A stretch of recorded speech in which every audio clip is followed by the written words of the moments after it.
Rights. அப்போ நம்ம 6.1ல part 2 வீடியோட நிற்கும்.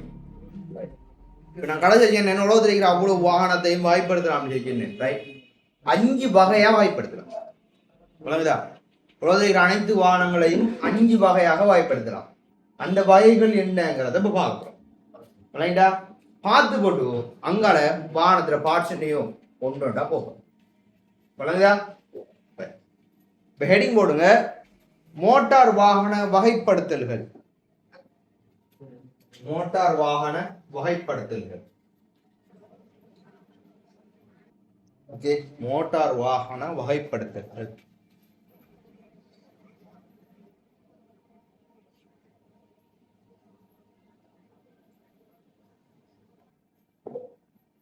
மோட்டார் வாகன வகைப்படுத்தல்கள் அது கீழே எழுதுங்க. உலகில் காணப்படக்கூடிய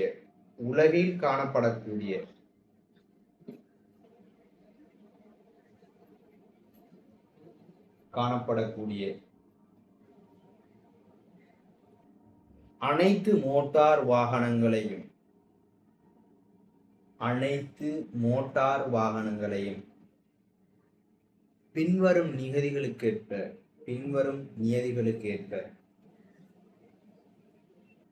வகைப்படுத்த முடியும்.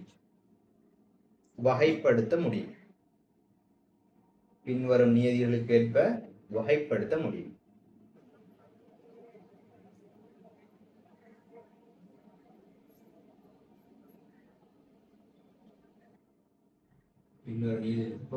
வகைப்படுத்த முடியும்.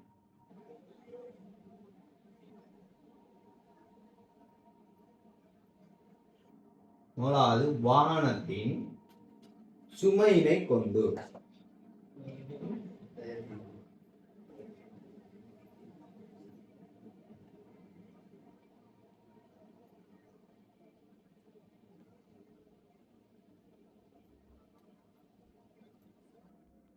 நீங்க வாகனத்தின் சுமையினை கொண்டு லைசன்ஸுக்கு போட போட்டால ஹெவி வெஹிக்கிள், லைட் வெஹிக்கிள் சொல்லி போட்டுவீங்க. சரிதானே? ஹெவி வெஹிக்கிள், லைட் வெஹிக்கிள்ங்கிற என்னன்னா வாகனத்துல வெயிட் வச்சு. ரைட், லைட் வெஹிக்கிள் செய்யறது இலகு ரக வாகனங்கள், ஹெவி வெஹிக்கிள்டா கனரக வாகனம். ரைட்டா? அப்ப நம்மளோட கார், வேன், பிக்அப் இதெல்லாம் இதுக்குள்ள வரும். இலகு ரக வாகனத்துக்குள்ள வரும். மோட்டார் சைக்கிள் தான். பெரிய நம்மளோட 8 டயர் வச்ச பெரிய கண்டெய்னர், ரைட், ட்ரம் ட்ரக் எல்லாமே இதுக்குள்ள வரும். நம்ம பெக்கோலாம் இதுக்குள்ள வரும். ஹெவிக்குள்ள வரும். விளங்குதா? அப்ப வாகனத்தை முதலாவது வாகனத்துல சுமையை வச்சு பிரிக்கலாம். அந்த சுமைக்குள்ள 2 வகையான பிரிக்கலாம். என்னென்ன? ஒன்று லைட் வெஹிக்கிள், அடுத்து என்ன? Heavy vehicle. விளங்குதா? வாகனத்துல சுமையை அடிப்படையாக வச்சு பிரிக்கப்பட்ட 2 வகையா பிரிக்கப்பட்டு. ஒன்று லைட் வெஹிக்கிள், அடுத்தது ஹெவி வெஹிக்கிள். எழுதுங்க, அதுக்குள்ள எழுதுங்க. இலகு ரக வாகனங்கள்,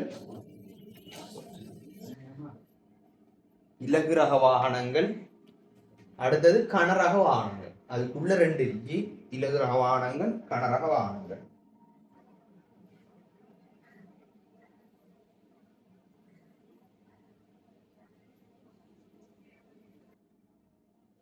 இலகு ரக வாகனங்கள், கனரக வாகனங்கள்.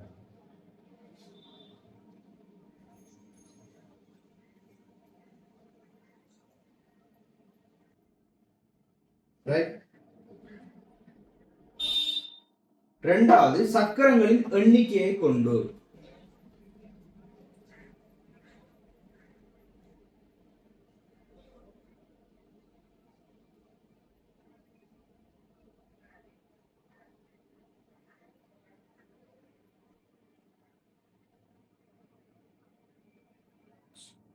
சக்கரங்களின் எண்ணிக்கையை கொண்டு. அப்ப சக்கரத்துல எண்ணிக்கை வச்சு எப்படி பிரிக்கலாம்? 2 டயரு, 3 டயர் வாகனம், 4 டயர் வாகனம் என்ன செய்யலாம்? பிரிக்கலாம். அது சொல்ற எப்படி? 2 சக்கர வாகனம், 3 சக்கர வாகனம், அடுத்தது 4 சக்கர வாகனம். ரைட், அழுதுங்க. 2 சக்கர வாகனம், சக்கரங்களின் எண்ணிக்கைக்குள்ள 2 சக்கர வாகனங்கள்.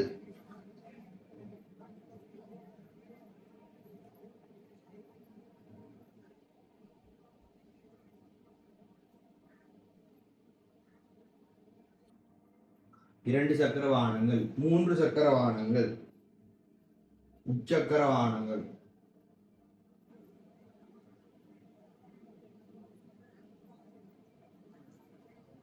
சரியானே. அடுத்தது என்ன? 4 சக்கர வாகனங்கள்.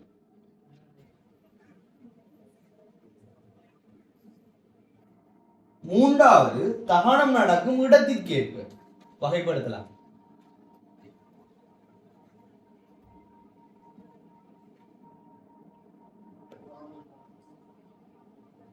தகனம் நடக்கும் இடத்திற்கேற்ப.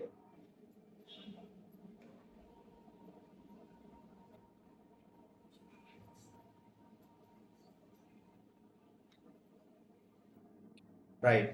அப்ப தகனம் நடக்கும் இடத்துக்கு ஏற்பக்குள்ள 2 வகை வரும். யார் யாரு ஏற்கனவே காய்ச்சது? யார் யார்? உத்தகனம், வெளித்தகனம். அப்ப உத்தகன எஞ்சினை கொண்ட வாகனங்கள், உத்தகன எஞ்சினை கொண்ட வாகனங்கள் தகனம் நடக்கும் இடத்துக்கு ஏற்பக்குள்ள வாரது உத்தகன எஞ்சினை கொண்ட வாகனங்கள்.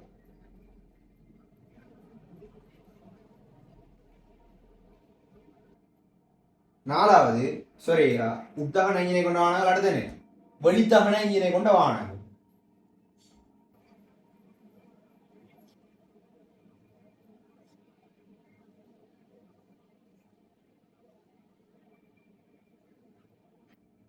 வெளித்தகன எஞ்சினை கொண்ட வாகனங்கள்.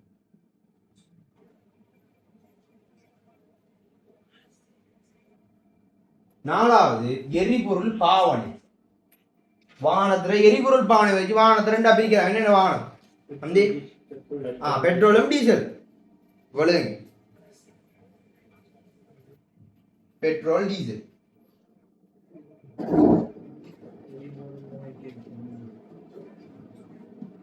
எரிபொருள் வகைக்கு ஏற்ப, அதாவது எரிபொருள் பாவனை. எரிபொருள் பாவனையை வச்சு 2 பிரிக்கிறாங்க. ஒன்று பெட்ரோல் பாவனை வாகனம், அடுத்து டீசல் பாவனை வாகனம். அஞ்சாவது எரிபொருள் பாவனை பெட்ரோல், அடுத்து டீசல். பெட்ரோல் என்ஜினை கொண்ட வாகனம், அடுத்து டீசல் என்ஜினை கொண்ட வாகனம். பெட்ரோல், அடுத்து டீசல். அஞ்சாவது என்ஜின் குளிர்த்தல் முறைக்கு ஏற்ப.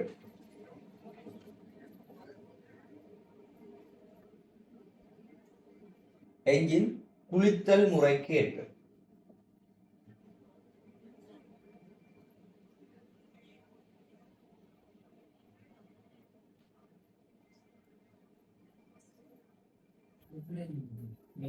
என்ஜின் குளிர்த்தல் முறைக்கு ஏற்ப. அப்போ உங்களுக்கு தெரியும், என்ஜின் கூல் டவுன் பண்றதுக்கு குளித்தல் முறைக்கு 2 முறை இருக்கு. ஒன்று காத்தால குளிக்கிறது, அடுத்தது திரவ குளிக்கிறது. காத்தால குளிக்கிறது உங்களுக்கு தெரியும், மோட்டார் பைக்குக்கு எல்லாம் பாரு. ரைட். மோட்டார் பைக்கில் எங்க லிக்விட் ஊத்துறையா? இப்போ வர அட்வான்ஸான மோட்டார் பைக்ல தவிர நார்மலா சாதாரணமா நம்ம தண்ணி ஊத்துறையா? இல்லை. ரைட். அப்ப உங்களுக்கு தெரியும், மோட்டார் பைக்ல இன்ஜின்ல வந்து இன்ஜின் கவர்ல வந்து இப்படி வந்து இப்படி இருக்கு தெரியுமா?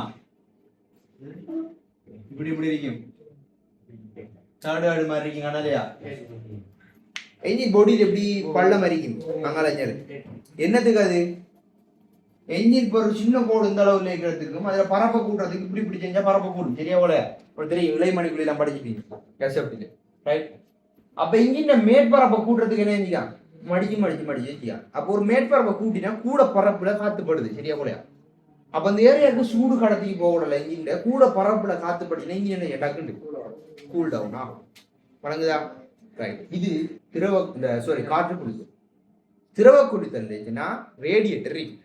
உங்களுக்கு தெரியும், வானத்துக்கு முன்னுக்கு காண்டிப்பீங்க, இப்படி பெரிய பாக்ஸ் மாதிரி ஒன்று இருந்தீங்க. ரைட். இப்படி ஒரு பாக்ஸ் மாதிரி ஒன்று இருந்தீங்க. இதுக்கு முன்னுக்கு உள்ளால அப்படி கம்பி மாதிரி போகும்.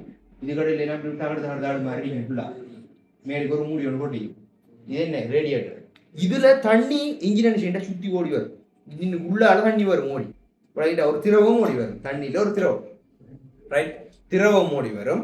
திரவ நிலையில் இருக்கிற உடனே செய்யும், திரவம் சூட இங்கே எடுத்துக்கிட்டு இங்கே வரும். அப்ப திரவம் இங்கே வரக்கூடால அதுல காத்து படிச்சு என்ன செய்யும்? டக்குண்டு கூல் டவுன் ஆகி, கூல் டவுன் ஆனது திரும்பி எங்க போகும்? இன்ஜினுக்கு போகும்.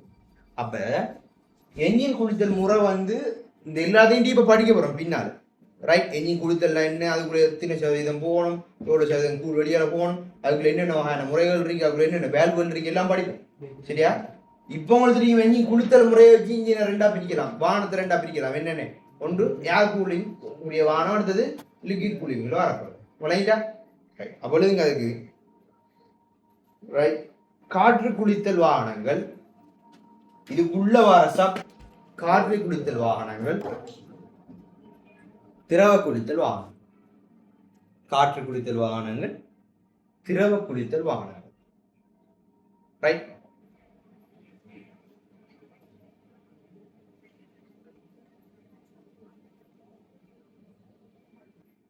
ரைட். இப்ப பாத்தீங்கன்னா வழங்கும் மோட்டார் வாகனங்களின் பிரதான பாகங்கள். ரைட். இது நீங்க எழுதி கொடுங்க அப்படியே கீழே. நான் விஷயத்துக்கு வரேன். மோட்டார் வாகனங்களின் பிரதான பாகத்துல ரைட் முதலாவது வந்து அடிச்சட்டப்படல் சொல்றது ஃப்ரேம் அல்லது செசிஸ் சொல்ற செசி. இந்த ஃப்ரேம் என்னன்னு நம்மளுக்கு தெரியும். இப்ப சில எலும்புகள் வந்தாண்டேச்சுன்னா பிடிச்சி சொல்லிட்டு ஃப்ரேம் பாரம் தெரியுமா? ஃப்ரேம் என்ன? அவர் எலும்பு உடம்புக்கு ஃப்ரேம். இப்ப உதாரணத்துக்கு நம்மள அந்த என்ன உடம்புக்குள்ள இருக்கிற ஃப்ரேமை நான் ஒடியல் எடுத்துட்டோம்னு எலும்பு எடுத்துட்டோம்னு பெண்டன்ல வர அந்த ஜெனி அப்படித்தான் கிடக்கணும். ஷேப்போடு மிதிக்கலாமா? இல்லை. காரணம் நம்மளோட உடம்புக்கோ முகத்துக்கோ கைக்கோ எல்லாத்துக்கும் ஷேப்பை கொடுக்குறது செசி, அதாவது நம்மளோட ஒழுங்குகிற எலும்பு ஃப்ரேம். அது மாதிரி தான் கார் உண்டு வாகனம் உண்டு ஸ்டேபிளா நிக்கணும் முடியுதுன்னா, வாகனம் உண்டு சீரா பயணிக்கணும், அதுக்கு ஒரு எலும்பு தேவை, உடம்பு தேவை. அதுதான் ஃப்ரேம். அந்த ஃப்ரேம் உண்டு சொல்றது எங்க இருப்பார், எங்க இருக்குன்னா உங்களுக்கு தெரியும். வாகனம் கிரை சொல்லி போனீங்கன்னா வாகனத்துல மேலுக்கு இருக்கிற உடம்பு நான் மேலுக்கு ஃபுல்லா பொடியை கலந்து எடுத்துட்டேன்னா, இப்ப பிளான் வியூ வைக்கிறேன்னா, இப்போ ஒரு டயர் இப்படி விளங்குன்னு ஒரு டயர் இப்படி விளங்குச்சுன்னா ரெண்டு கடையில இப்படி கம்பி ஒன்று கனெக்ட் பண்ணி, பின்டயர் கடையில ஒரு கம்பி கனெக்ட் பண்ணி, இதை இப்படி ஒரு ஃப்ரேம் ஒன்று இப்படி கனெக்ட் பண்ண படிங்க தெரியுமா? இரும்போட ஒரு இரும்பு பார் ஒன்று இருக்கு, இப்படி போய் இப்படி போகும் அந்த இரும்பு பார். இடத்துல டயர் நம்ம மாதிரி ரெண்டு பார் இப்படி போகும் பெறல நடுவில் ஃப்ரேம் கனெக்ட் பண்ணி. இவரான என்ன இந்த செசி இந்த ஆள் வந்து வெறும் அந்த இரும்பு பார் மட்டும் இல்லை, மேலுக்கு வருதானே பொடி. அந்த பொடி அந்த ஃப்ரேமோட ஜாயிண்ட் ஆகிக்கிற ரெண்டையும் சேர்ந்து மொத்தமா செல்றேன்னு சரி வானத்துல ஃப்ரேம் சரியானே செசி உடல் விளையிட்ட விஷயம். அப்ப இந்த அடிச்சட்டப்படல் இந்த ஃப்ரேம்ங்கிறதுக்கு என்ன செய்யலாம், விளக்கத்தை எழுதலாம். அப்ப உங்களுக்கு தெரியும் வானம் ஸ்டேபிளா போறதுக்கு, நிலை அணிக்கிறதுக்கு, வானத்துல அவ்வளவு சுமையை தாங்கிறது சகலத்துக்கு யார் பொறுப்பு? ஃப்ரேம். ஒரு வாகனத்துக்கும் ஒரு செசி நம்பர் இருக்கு தெரியும் தானே? என்ஜின் நம்பர் இருக்கிற மாதிரி ஒரு வாகனத்துக்கும் செசி நம்பரும் இருக்கு. விளங்கிட்டா? அப்ப அடிச்சட்டப்படலுங்க மோட்டார் வாகனம்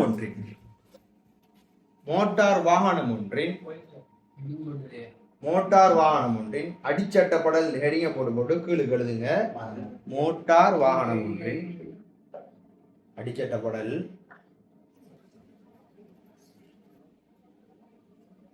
அடிச்சட்டப்படல் என்ன ஆனது? இரும்பு பிளாஸ்டிக். இரும்பு அதையும் பிளாஸ்டிக் அடிச்சட்டப்படல் எழுதுங்க. மோட்டார் வாகனம் ஒன்றின்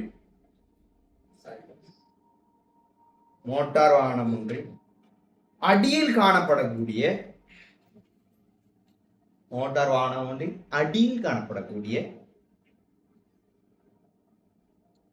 உலோக ஆதாரம்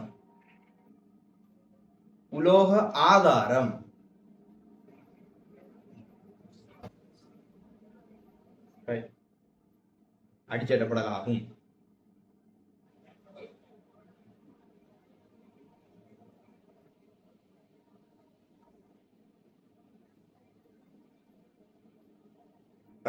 வானத்துல பொடியும் கிழிக்கிற ஃப்ரேமும் இந்த இது என்ன நம்ம அடிச்சட்டப்படலும் சேர்ந்ததா, என்ன செஷிங் சேர்ந்ததா வானத்துல ஃப்ரேம். விளங்குதா? இப்ப எலும்புண்டா அந்த கை எலும்பு கால் எலும்பு எல்லாம் சேர்ந்தானே ஃப்ரேம், மொத்த எலும்பு கூட மாறுது. அது மாதிரி வானத்துக்கு மேல வர டிசைனுக்கு வர உடம்பு இருக்குதானே, உள்ள குந்தி மேலுக்கு வர தகடுல இருந்து வந்து போனட்ல இருந்து வர எல்லாம் இருக்குதானே, அது கிழிக்கிற செசி பார் ரெண்டும் சேர்ந்ததா என்ன ஃப்ரேம். விளங்கிட்டா? அவ்வளவுங்க. வாகன உடலும் அடுத்த பாயிண்ட். வாகன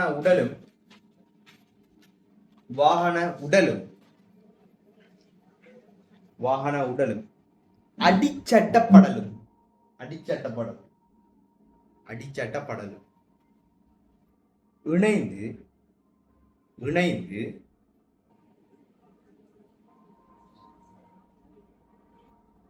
இணைந்து வாகன சட்டம் வாகன சட்டம் சட்டம் சட்டகம் தமிழ் சட்டகம்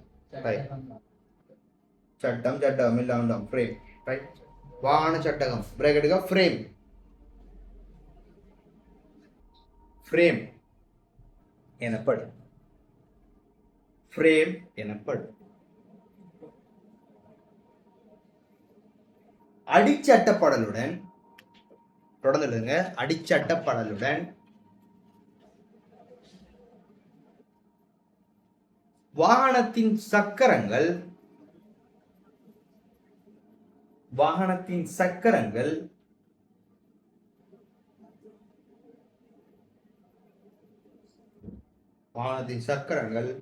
மற்றும்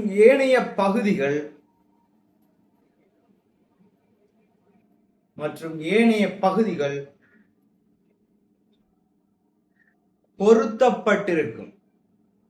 பொருத்தப்பட்டிருக்கும்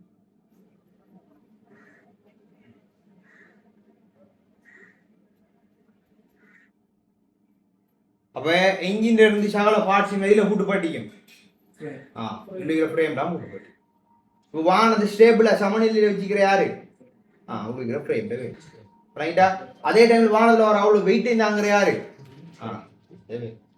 ரைட்டா ரைட் அப்ப இந்த ஃப்ரேம் சமன் இருந்தா என்ன செய்யலாம் இப்போ ஒரு ஆள் எலும்பு பிளமாதான் ஒரு வெயிட்டை தூக்கலாம் இந்த இன்ஸ்டாவோட வீடியோ பார்த்தானே இஞ்சால லொரிய வச்சுக்கிட்டு நடுவு ஒரு சட்டாரங்க இஞ்சால ரைட் மராப்பு தான் கேச்சு கிடக்கும் ஜெசி இது இல்லாட்டி ரைட்டா வாக கட்டும் ஸ்ட்ராங் வரைக்கும் அந்த ஜெசி திரும்ப பார் ரைட் அப்ப தொடர்ந்து எழுதுங்க ஒரு வாகனத்தை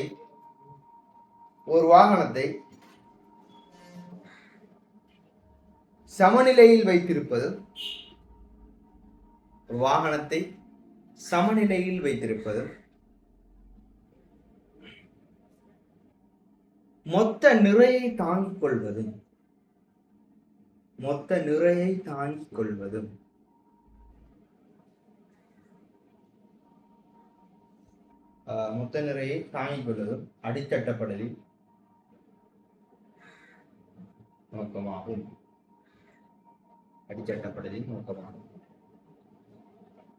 தாங்கிக் கொள்வதும் அடிச்சட்டப்படலின் நோக்கமாகும்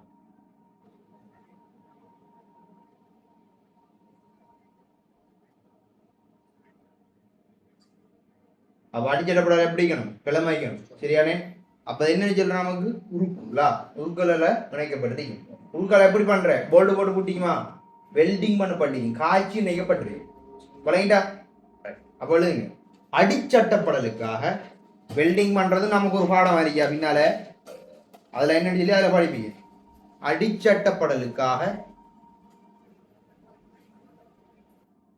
அடிச்சட்டப்படலுக்காக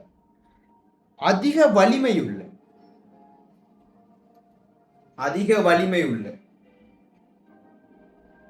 உருக்கு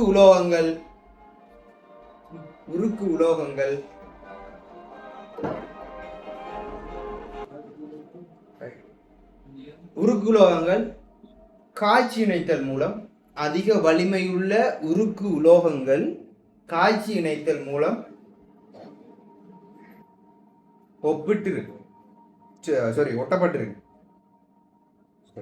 ஒட்டப்பட்டிருக்கு